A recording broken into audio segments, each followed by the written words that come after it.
Australia, New Zealand. And so we're here, we're vendors here, and one of our good friends, Joe Polish, who's one of those guys internationally renowned for being an amazing marketer, invited us down, so we couldn't resist the opportunity, but we have a great coaching call for you here today, and on the line we have Mr. David Abrams, one of our top marketing guys here at Mojo, and also a very special guest, Mr. Peter Lever. And, I'm going to talk a little bit about Peter. His head's probably going to swell up a little bit. But, Peter, you on the line? I am indeed. Ah, perfect. Well, welcome. Welcome to this coaching call. For everybody listening, he's going to talk about local SEO. And he's going to talk about Google Places. And he's going to, really what it comes down to is how to get found, right? How to get people to your front-end funnels, to get them watching your videos and all of that, how to drive more traffic, and really do it in the easiest way possible. So we've got some very step-by-step formulas. And what I suggest is watch this, take some notes, and I would take immediate action. He'll probably be showing you some stuff that you could probably do today. And, start getting more indexing, more ranking in the local area. And just to give you a little bit of background on Peter, we saw him out. It's been, met him out networking. It's turned into a great relationship.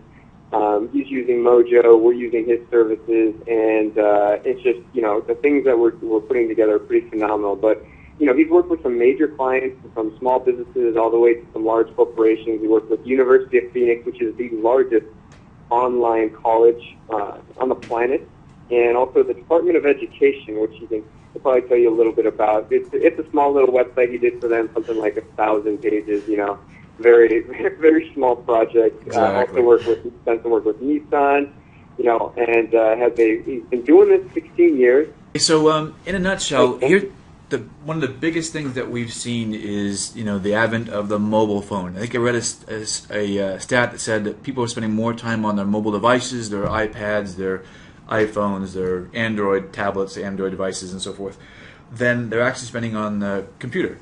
And so what we're seeing basically is, with the rise of this is kind of the mobile space. And what companies have been basically doing to kind of get in front of customers, and we're going to take it from the business perspective, is, look at search engine optimization, which has been a kind of a standard thing. There's also social media, and we'll cover that maybe in another presentation. But today we're going to stay focused on the search exactly. And within the context of search, one of the things that's been impactful is actually finding things. Obviously, that's been Google's kind of been the strongest player right now with like 60% of the market share. And Google Places is their attempt to basically get into the local space, because local business accounts for a huge chunk of the actual searches.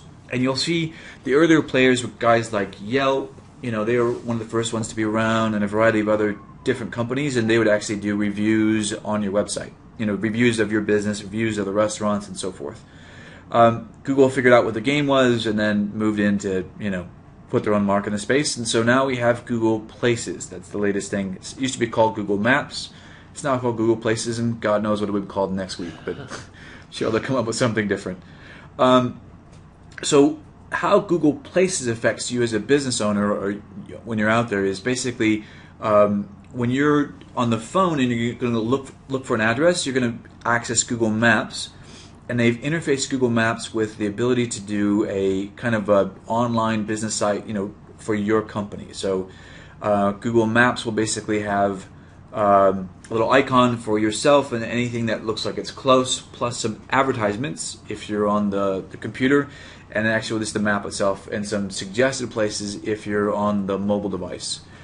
And so the thing is that where this begins to have an impact is, like, I have one client that we started to work with, and they said their business had a bit of a downturn and they couldn't figure out why. And so we Googled them. We looked at their Google Places account, and for some reason, I think their business was listed as closed. So you imagine you're going to go to your local dentist, and you're looking up his address, and it says business is permanently closed. That may deter people from actually showing up. Yeah. So, It's like the yellow page used to be. If you're not listed in there, you're not there. No one's going to be able to find you. You have something like closed on there, it's going to automatically just stop all your business coming in. I mean, no one's going to even know you exist anymore. Absolutely, absolutely. And we dug into it, and what had happened is they had set up, you could have multiple profiles in Google, and they had attempted to open up one, and then they'd set up another one, and they tried to close the other one, and that's the one that was... but they did it improperly, and that's the one that showed up as closed. So it had impact on them. So we were able to get that squared away for him and got that account deleted. And so when people are looking for him now, that does show up as live. So let's say that you actually have a Google account. There's Google. How they're going to assign it to you is they're going to pull it from a list of different databases and references. So, for instance, if Google's looking for your it's going to see if you're cited in, say, the yellow pages. Do you have a listing there? Are you listed in super pages or any one of these different things? And they're going to pull all these what they call different citations together. And if you have these citations, they'll create a online profile for you. So if you're a brand new business, you probably need to go set up a profile. If you're one that's been around, there probably will be a business Google Places for you ready, and you need to take ownership of that place. So let's assume that you have one of those places. One of the things that you want to do is, we'll cover two things. One is to get some ranking and some exposure for it, and then the other one is going to be basically, actually setting up some kind of strategy in terms of how do you get out there. So to get more exposure on your actual Google Places account, what you're looking to do is actually go in there and modify it. And there's some places where you can add some keywords into it. So, for instance, if there are descriptions of what your business is. So if you own, I'm just making this up, but if you own a dry cleaning company, you'd want to make sure that you say dry cleaning. You'd want to make sure you do say laundry. You'd want to make sure you have laundry cleaning services. Whatever keywords that might be appropriate to your particular business in that area. Once you have that, one of the things that Google looks at is how much are you using that profile. In other words, do you have any pictures up there, any videos, any descriptions of what you do?